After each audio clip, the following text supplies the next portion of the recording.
Morning, everyone. Let's sing our welcome song. There we go. Inside. Yeah, if you catch on, if you already know it, you're welcome to sing. It's up to you.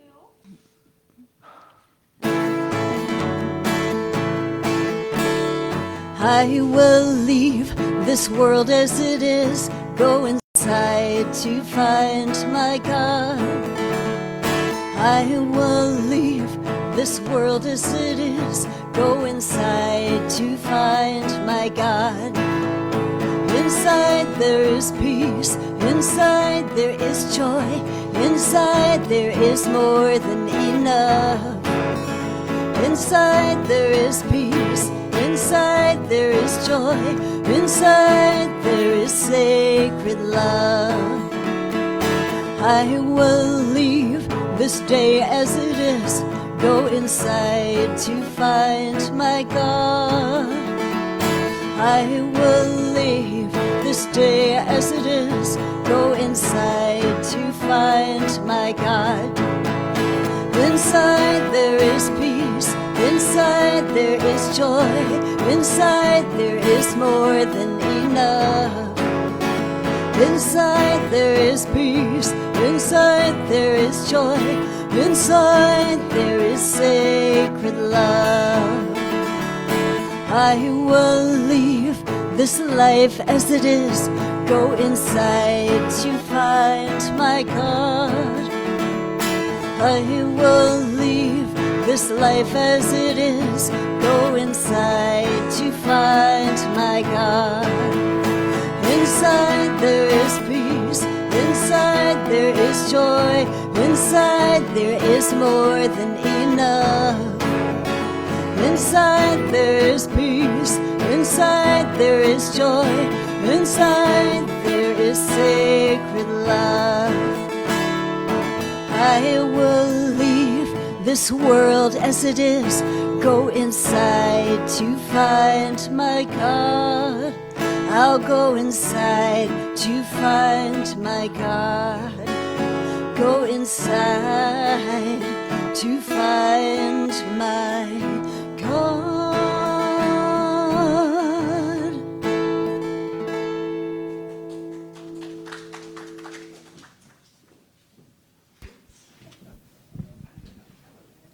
It's red. India Taylor is our musician today. And India, would you like to tell some people about your music a little bit?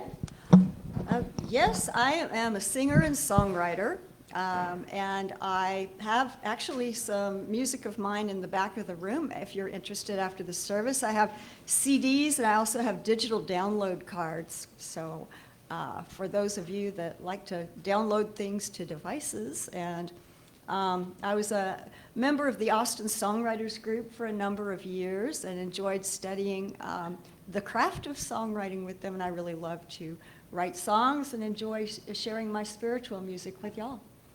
Thank you. Thank you, India. Well, good morning. How about y'all turn and greet neighbors? Say hi.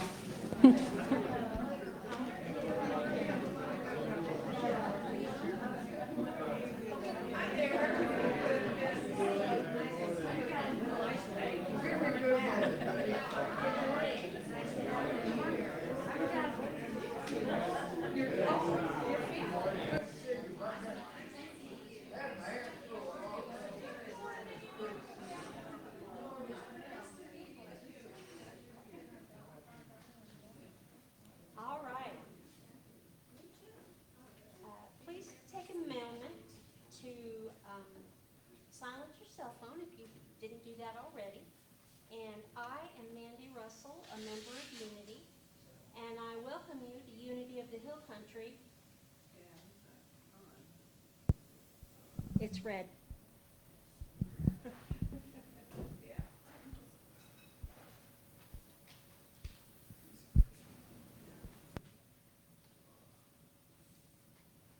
Oh, maybe it's better.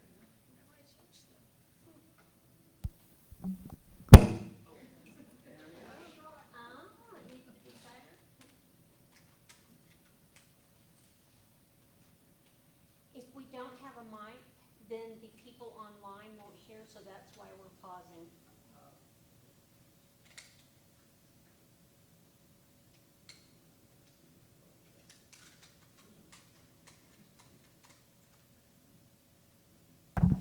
Thank you. Okay.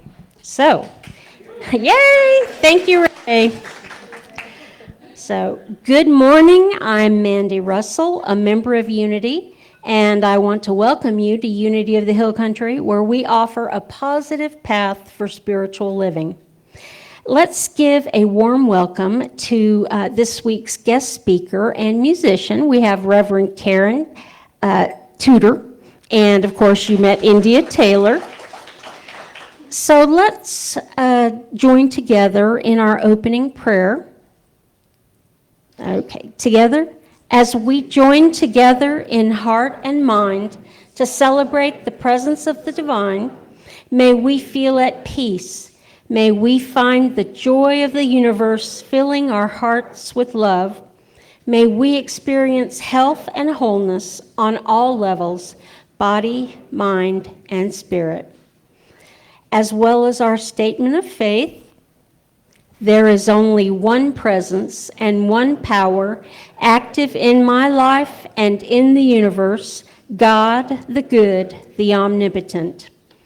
And I will bless our Christ candle. The Christ candle is lit, calling forth our awareness of spirit. As this light shines, we set our intention to awaken inspiration, guidance, and remembrance of our divine nature. May this flame remind us that the Christ light lives with us and among us. We also would like to say an affirmation to manifest our new minister. It is with thankful hearts that we attract the right and perfect minister for Unity of the Hill Country. Welcome to your new home. Affirmative prayer is essential to the Unity movement. We are honored to pray with you. All written prayer requests are sent to the 24/7 prayer vigil at Silent Unity.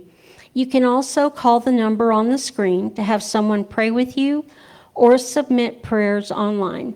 And just so you know, in the seat back of each chair are prayer cards, and we put them in our prayer chest, which is in the lobby all during the week. Okay. Let us take a moment to hold space for all the prayers in our congregation, in our community, and in our world. We now turn our attention to our sacred prayer chest. Each name and request placed within it is held in the light of divine love and infinite wisdom. We affirm that perfect healing, guidance, peace, and joy are already at work in each life. We release these prayers into the care of Spirit, trusting all is in divine order. Amen. The Daily Word has been giving the Unity Worldwide Movement a daily prayer since 1924. We join with millions of Daily Word readers throughout the world, and today's reader is Brad Gilbert.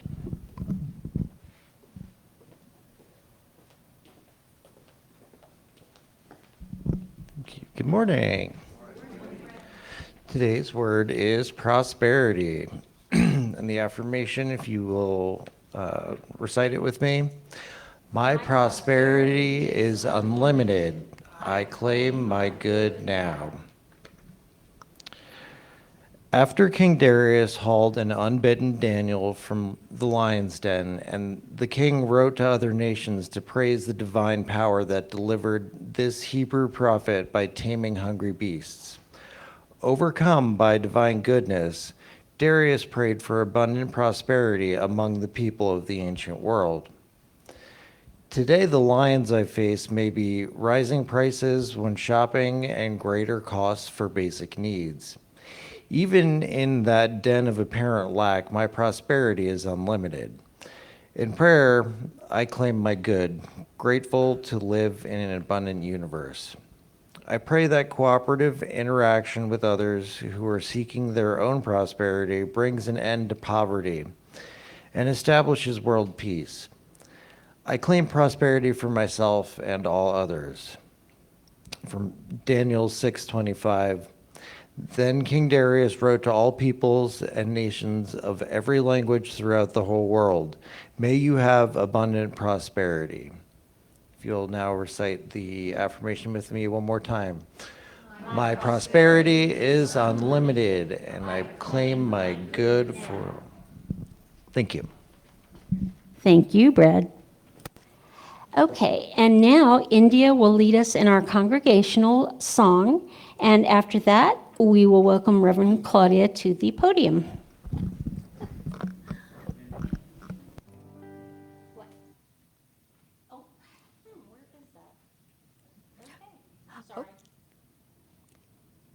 Miss some. Okay. Please join me in affirming our mission statement: to live consciously, celebrating the divine potential in all, as well as our vision statement, revealing oneness in a world of universal peace, love, and abundance. All right, so this is an old favorite that you might know, and you're invited to sing along.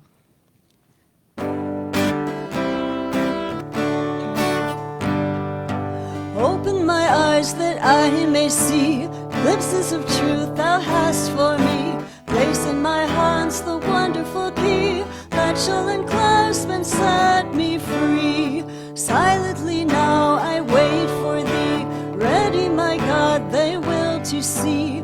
Open my eyes, illumine me, Spirit divine.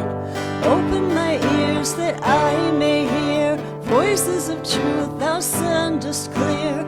And while the wave notes fall on my ear, everything false will disappear. Silently now I wait for thee, ready, my God, thy will to see. Open my ears, illumine me, Spirit divine. Open my mouth and let me bear gladly the warm truth everywhere. Open my heart and let me prepare love with thy children thus to share. Silently now I wait for thee, ready, my God, thy will to see.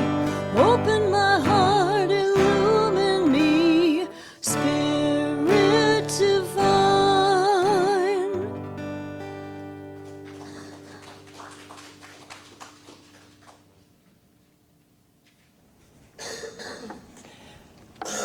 Good morning. Thank you for having me today. I'm very excited to be with you. At this time, I'll just invite you now, because you're all ready and you're already prepared, to take a deep breath in with me. And to relax and to let go.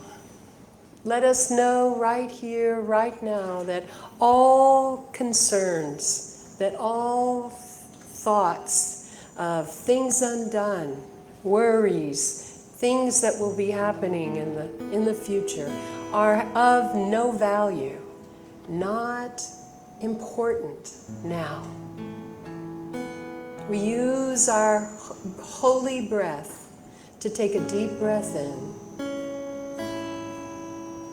and let go. Sending out with the breath all of those constrictions and concerns. Taking another deep breath in, we nourish our bodies and release tension with the out-breath. Another breath in brings in perfect health and wholeness and fills every cell with light, love, joy. The out-breath carries away everything unlike it. In and out.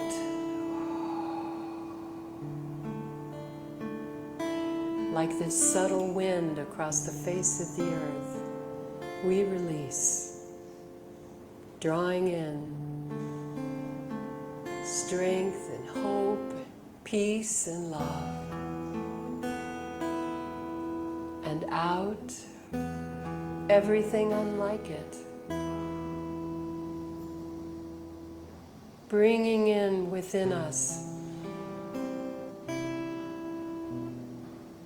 the joy that comes from this life, filling our hearts with gratitude for every blessing, for every grace, for every worry that did not come into reality. We are so grateful. We are relaxed. We are whole. We are enough. We are love. For love flows through us from an infinite source. Opening our hearts allows every constriction and worry, fear, every pain, every burden. We allow our hearts to expand easily now. And with in-breath, draw in gratitude, peace, and joy. Releasing with that breath all tightness, all fear. Bringing in ease and love. Ease and love. Peace and power. Peace and presence.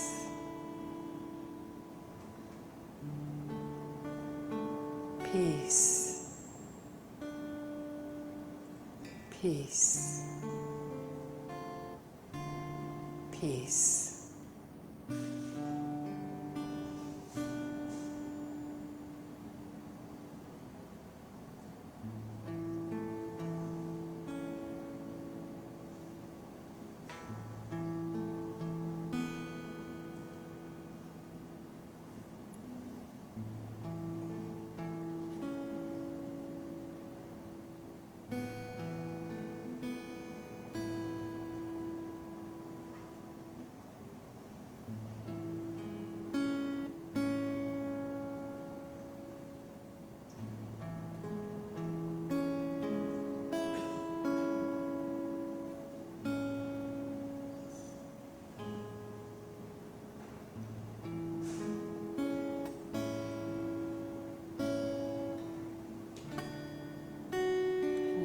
Like the gentle breeze, we draw in our breath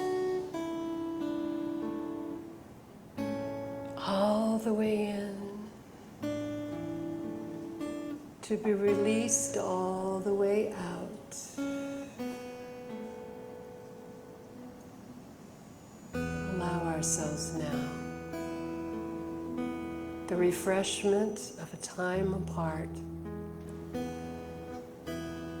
and gently return to our bodies, seated in the chair. Gently return to this time and to this place, bringing with us assurance,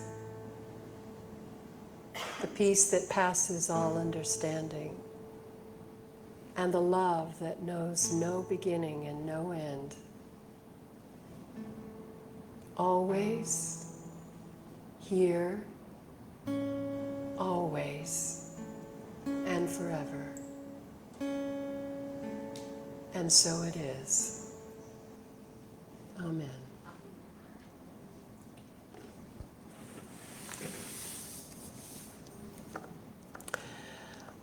Well, I have already had some conversations with some of you this morning about the toll that your community has taken and continues to carry. I mean the Unity community. I mean you as neighbors and residents. And as a native Texan myself, I'm living again in New Braunfels of Two Rivers. They are the joy of our state, are they not? The rivers? And yet we also know their power and their destructive capability. And we have history that reminds us of that. And so today it is my privilege to share with you my thoughts, my understanding of how we can move through this time of grief, knowing that whether we have known anyone lost or whether we have known anyone who has lost or not, we all feel the burden and we feel the heaviness. I felt it in New Braunfels for several weeks, and because who hasn't camped along the river? Who hasn't sent their children to camp? We have all been a part of this understanding and this culture. And so I just want you to know that that is not our weakness, that is our power, and the power that we will call on today to help heal going forward. Ourselves first and our community as we do. Are you with me? Yes. And so today I want to bring to mind the transformation of the butterfly. It's such a beautiful, powerful example of natural process, of growth, and of letting go of everything. I'm sure you know this, you've heard this over and over again, you've learned it in many other forms. The butterfly starts as the caterpillar that eats the leaves, that transforms, that moves itself into a chrysalis, that it builds, and it disappears into it for a number of days. And as it does, it dissolves literally into nothing but goo, not even organs and organelles. Everything disintegrates into elementals and into something completely unrecognizable for sure. And over time, there is an intelligence that draws all of those elements back into relationship and into form and into function and into something that I have to say, might take for granted. When the butterflies come into our garden, we expect them. We planted for them, didn't we? We want them there.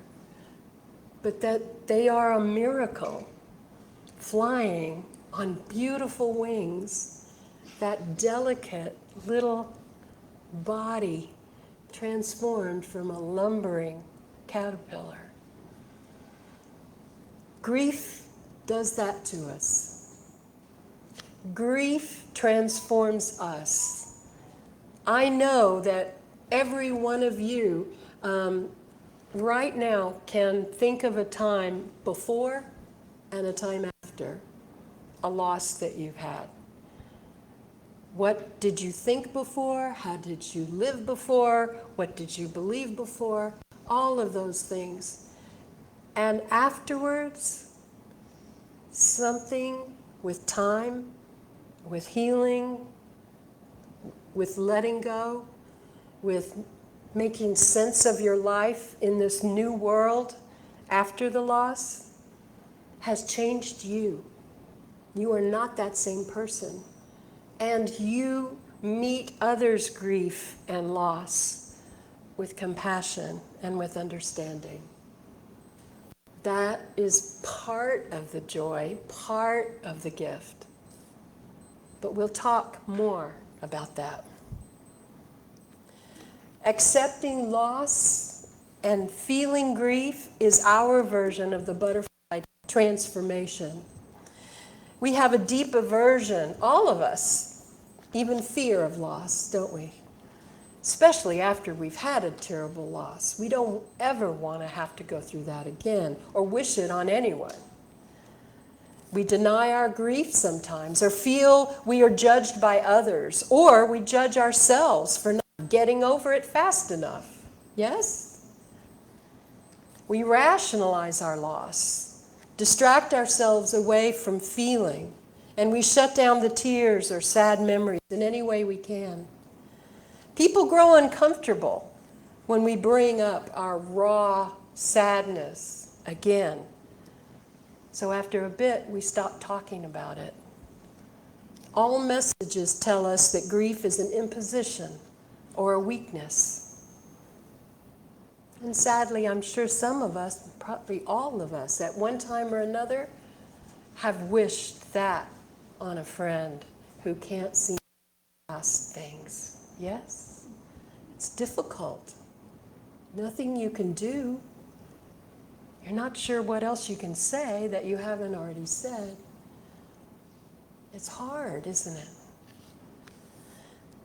Dr. Rachel Naomi Remen describes her experience.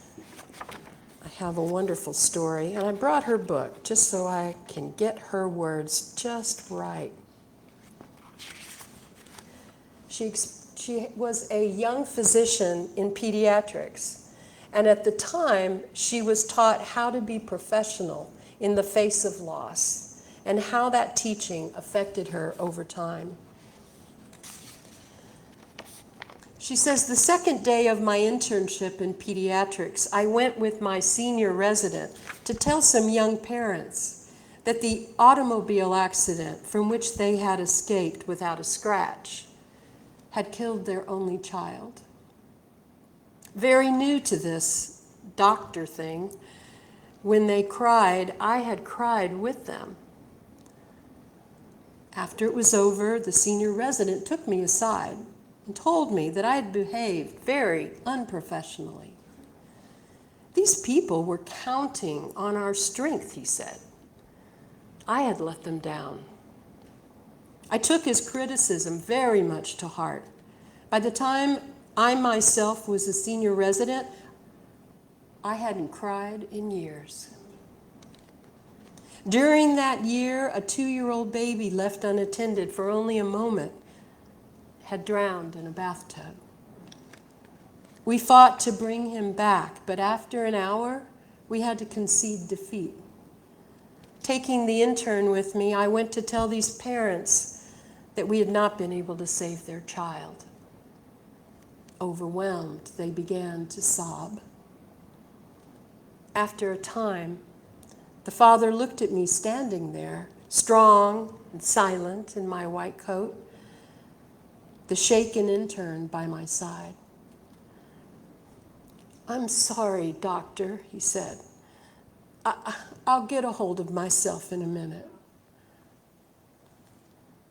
I remember this man, his face wet with a father's tears. And I think of his apology with shame now. Convinced by then that my grief was a useless, self-indulgent waste of time, I had made myself into the sort of a person to whom one could apologize for being in pain in my presence. I remember a rotation on the pediatric service of Memorial Sloan Kettering Cancer Center in New York. During this rotation, we were actually losing a child a day. Every morning, we would begin rounds in the autopsy room, talking to the pathologist about the child who died the day before or who was lost during the night. And every morning, I would leave the autopsy room, go back to the children's ward, telling myself, well, on to the next. This attitude, which was so prevalent in my training, also happened to be the approach to loss I had learned in my family. The afternoon my 10-week-old kitten was run over, my mother took me to a pet store and bought me another. I was taught at a very early age that if something painful happened, the best thing to do was not to think about it and to get involved with something else. Unfortunately, in medicine, the something else I got involved with was often the next tragedy.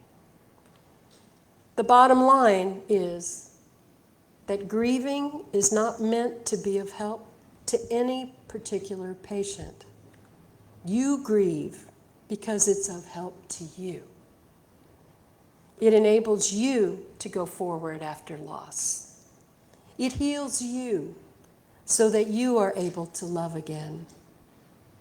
On to the next is a denial of a common humanity, an assertion that someone can die in front of us without touching us.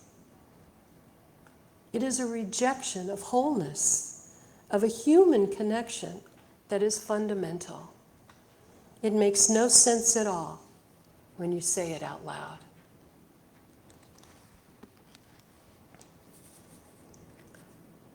Chris Jordan, an artist, said, "Grief is a felt experience of love for something lost or that we are losing. That is an incredibly powerful doorway," he says. Why? Because we are remade by the full experience of loss, the fullness of it, the healing process, everything we have to go through to get there, however long it takes, whatever our process is. Grief is the process of letting go from the fabric of our psyche and growing new connections in our heart, mind, and soul. Loss is like having something torn from our hearts, leaving raw nerve endings of experience, memory, and love exposed and painful to the wind that must be cauterized and healed almost one nerve ending at a time. That takes time. It takes lots of love. When my father died, I was a young person. I was in my early 20s. I didn't grieve my own loss of him because I had left home early with anger and judgment of him. I had already lived for 2 years on my own without any real relationship with him, even before that, and I didn't feel my own loss of him. All my tears were for my mother's loss and hearing her cry for her husband. So I was completely unprepared for the sense of being dropped into the middle of an ocean of pain that I could not understand. For weeks, I felt the pain I couldn't make logical sense of and couldn't talk about because I didn't think I missed my father, so what is this? I had already moved on, hadn't I? Can you see? I was cut off from the throat down, actually, in that part of my life. I only could logic things out, and it did not add up. But grief is like standing in the surf of the ocean, isn't it? What I've seen is that as we heal, we make progress a little bit at a time, but it is like standing in the surf, isn't it? You manage this little wave, you manage that little wave, you think you're doing pretty well, and then, whoa, here comes one that hits you right about the waist and throws you back down on the sand. And if you're like me, you make a turtle move trying to get up on my feet again. And it takes longer than I thought it should by now, right? None of it's logic, but there is something beautiful, natural, important. It is a process. Vicki Harrison said, "Grief is like the ocean. It comes on waves, ebbing and flowing. Sometimes the water is calm and sometimes it is overwhelming. All we can do is learn to swim." Vicki knows what I'm talking about. Grief is cyclical and rhythmic And it eases and then returns with intensity unexpectedly. It uses psychic, spiritual, and physical energy. It consumes it, draining our ability to function at the levels we were used to before the loss. It's kind of like a building using only emergency power.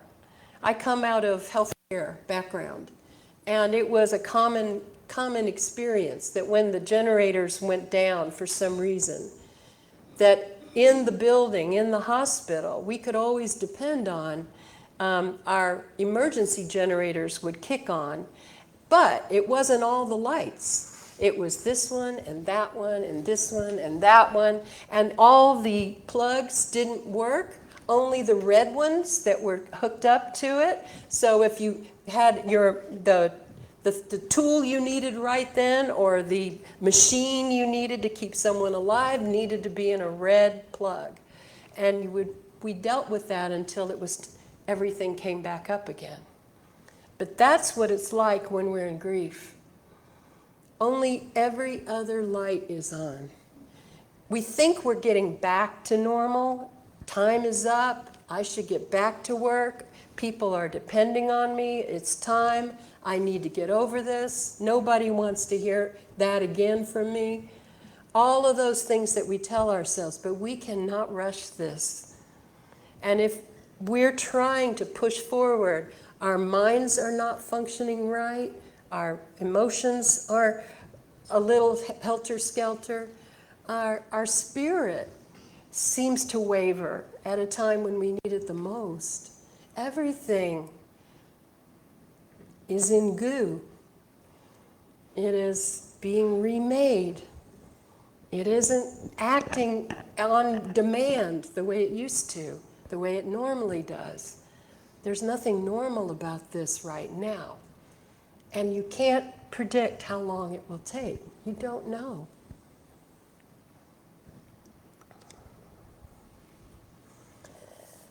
Elizabeth Kubler-Ross described the 5 stages of grief as denial, anger, bargaining, depression, and acceptance.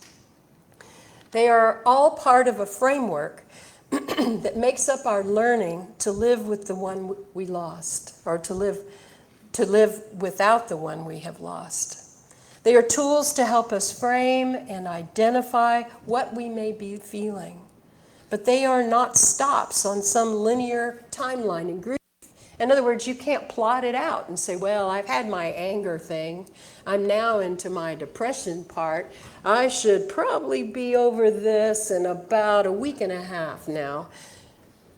It doesn't work like that. It comes in its own recipe. It comes in its own time. And we can recognize that in others and support them, as well as knowing it for ourselves and having compassion.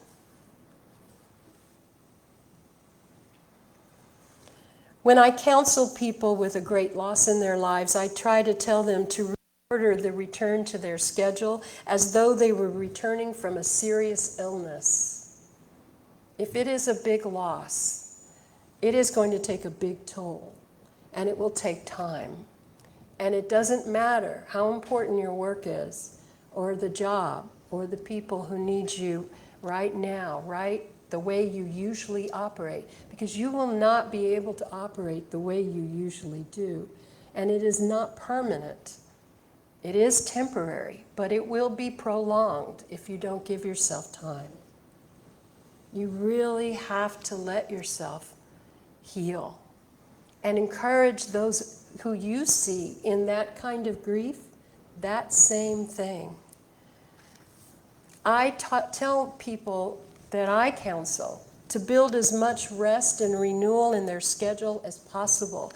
Maybe not even returning to full-time days for a while, if they can do that, if they can manage that with their lives. It's like something, like I said, a serious illness. If that came upon you, everyone would understand. They may not like it, but they would understand. That's what this is. It's not the time for doubling down on getting that project done or making big life decisions.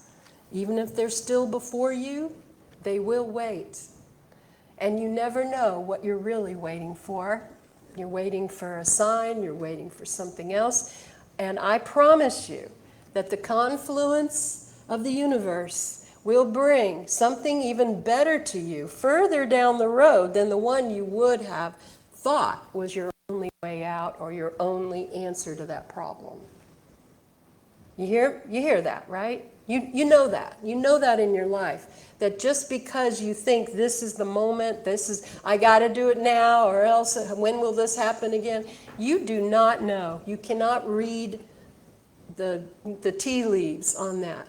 You have to, if you are not up to speed, if you can't do this right now, don't do it, because whatever is out here still conjugating, still coming together, still being created, will be much, much better. And you'll be ready at that time.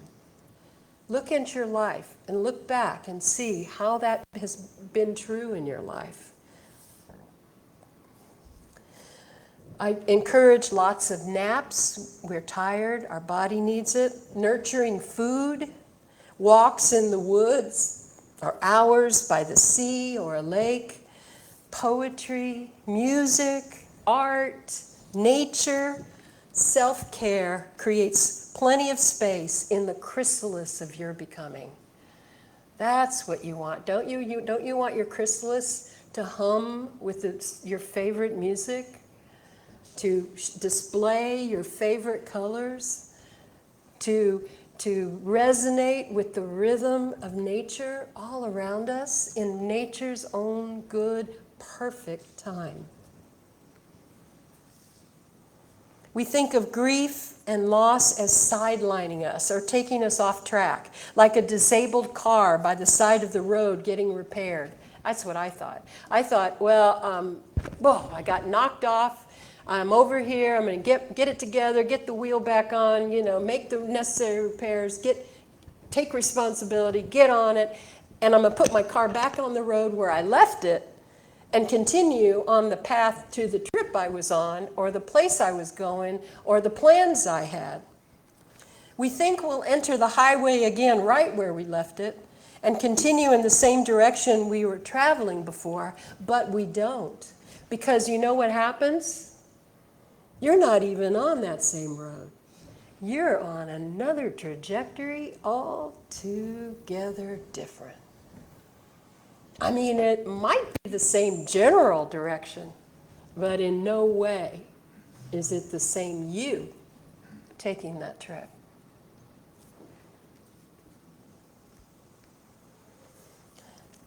Because that's not what loss is at all. Grief, fully processed through us, is a natural process different for each of us, and it timed perfectly for our souls to emerge and to show us a new way.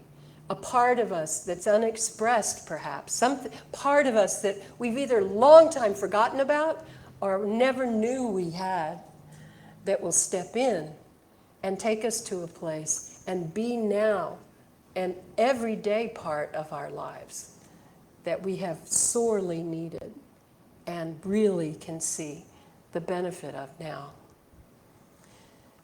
We are structurally rebuilt from the inside out, one piece, one memory, one function at a time, making new meanings, bringing new understanding about life and ourselves.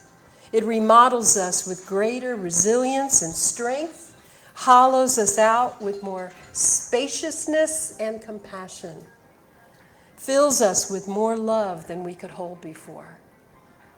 And when we have allowed ourselves to really feel our process, when we have really allowed it, when we meet it again in someone else, we stop, we pause, we listen. We know we don't have to say the right thing. There is nothing we could say other than, I'm so sorry for your loss. I am sorry it's so hard for you now. because you know what that feels like. You know what it was like for you. Do you see? Can you see a more perfect plan than that? I can talk about compassion all day long to you. It's a word. And I told you, I'm already a genius up here. You know, I already know everything up here. But the things that I have had to live through have taught me more than I can put into words. Grief remodels us with greater resilience and strength. It hollows us out with more spaciousness and compassion, fills us with more love than we could hold before, because we have been broken. And broken things open up, don't they? Leonard Cohen wrote, I greet you from the other side of sorrow and despair, with a love so vast and shattered, it will reach you everywhere. I just love that. I greet you from the other side of sorrow and despair, with a love so vast and shattered, it will reach you everywhere. After a loss, we are processed into a new life. We become less fearful of loss because we know we don't welcome it, but we know we can handle it. We know we can get to the other side. We know who we can depend on in our lives because we needed them before. It's not courage exactly, because courage is standing up in the face of fear. When we have lost and grieved and healed, we actually fear loss less than we did before. And each time we experience it, we fear it less and less, because we have learned who we really are, and that what we have lost has changed form to be with us forever.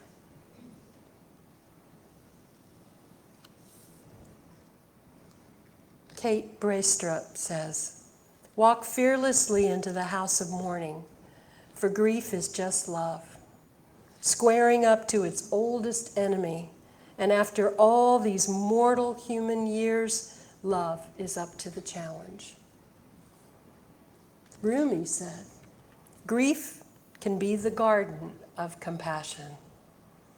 If you keep your heart open through everything, your pain can become your greatest ally in your life's search for love and wisdom. And Albert Camus, blessed are the hearts that can bend, they shall never be broken. May you fearlessly allow loss to touch you at depth. Let grief rock you in its healing, transforming arms until you unfold your new, beautiful wings and fly. God bless you.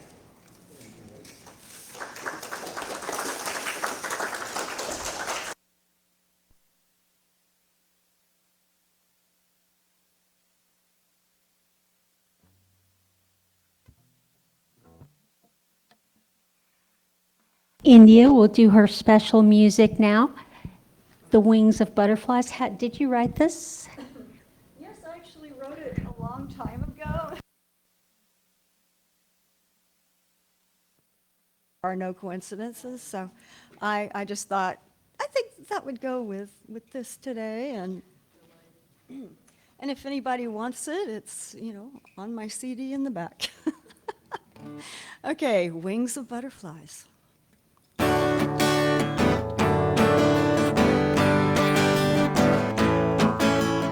I am free like the newborn wings of a butterfly, soaring. Life before is a fading dream in the golden light of morning. I am free, I am free, I am glad. breeze, on the breeze where I'm so grateful to be flying. There was a purpose to the dark night, so I could grow wings by believing in the truth of God's light. I've learned that endings mean transcending. I'm ever so much more than I was before, with wings ascending. Resurrection is, and I am risen and still rising. I am free like the newborn wings of a butterfly, soaring. Life before is a fading dream in the golden light of morning. I am free, I am free, I am gliding on the breeze where I'm so grateful to be flying. My wings are writing a new story, a story of wholeness, discovery, of knowing my true glory. My wings unfolding all around me. They seem to be made of the light that surrounds me. Resurrection is, and I am risen and still rising. I only dreamed before, now I have begun to live my life as a new creation. I am free like the newborn wings of a butterfly, soaring. Life before is a fading dream in the golden light of morning. I am free, I am free, I am gliding on the breeze where I'm so grateful to be flying. I'm so grateful to be flying.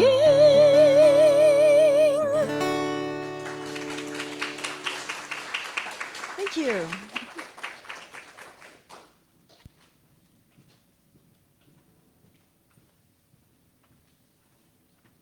Thank you so much, India. Talk about divine order, eh? And thank you. That was very extremely moving, really. I would like to acknowledge there are some white roses on the altar there. Danny Donovan lost his sister this week. And sorry, Jasmine, but I hope you don't mind. Jasmine lost her husband a couple of weeks ago. 2 months ago. And she hasn't been here for a while, and we're glad you came today, right? So, God bless y'all. I wish you the peace that passes all understanding. Okay. Oh, and I wanted to say, yes, you know, the river, it's so weird. I did not lose one person. I did not lose property myself. I don't really know anybody that lost their everything, but it was so palpable in this town, and it still is. And one thing that just occurred to me yesterday is how much I miss being able to go to any of the river parks. I didn't know that it was such a part of my life, and I really do grieve us not being able to use them right now. I understand the reason why, but still. All right, so I'd like to welcome any first-timers. I see Tina has some guests today, right? Did you bring some family? My youngest son, Chris, and his wife, Amy. Chris and Parents of lovely little Lily, who's now Yeah, I remember when she was like this high. Yep. So we welcome you. We're glad you're here, and we hope you find this to be a place of like-minded people and a place to belong. For those of you that are online with us today, we teach spiritual tools that can help you no matter what is going on in your life. And if you would like a welcome packet, if you're online, call us, we'll send you one. And fill out a contact form so that we can send you our weekly newsletter. So now we have the opportunity to support our spiritual cooperative.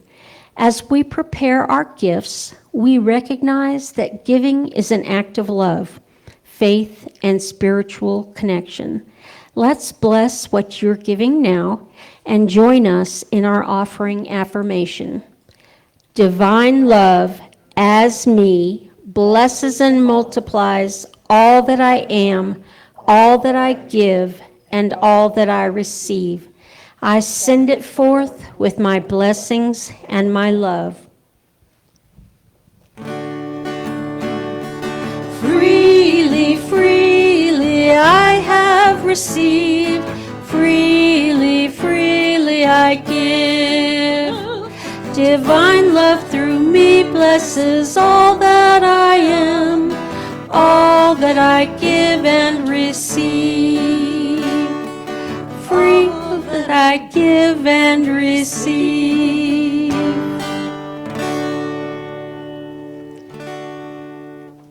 We open our hearts in gratitude as we release these donations. We send these gifts forward through our congregation and into our world, blessing all it affects. Thank you. And for announcements today and for the rest of the month, we are offering healing meditation circles following our Sunday services at 1 p.m. Join us in a sacred ritual of intention setting, heart-centered healing, and relaxation. We will have sandwiches, fruit, veggies, tea, water after service, so please stay and at least have a sandwich. And you will be doing our healing meditation. Good. All right.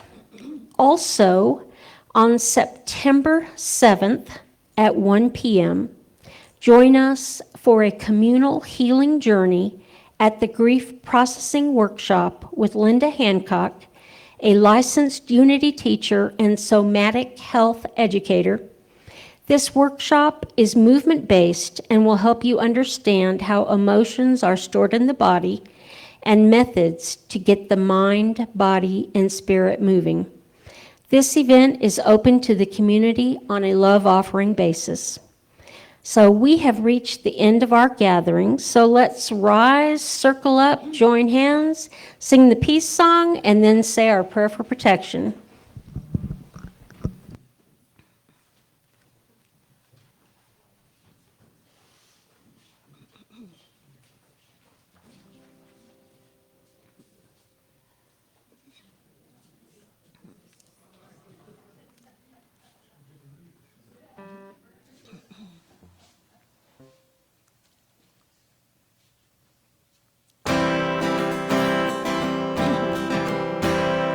Let there be peace on earth, and let it begin with me.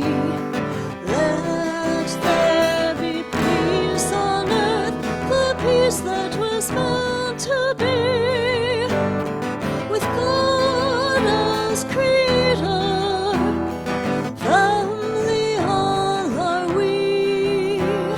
Let us walk with each other in perfect harmony. Let peace begin with me. Let this be the moment now. With every step I take, let this be my joyous fall. To take each moment and live each moment in peace eternally. Let there be peace on earth, and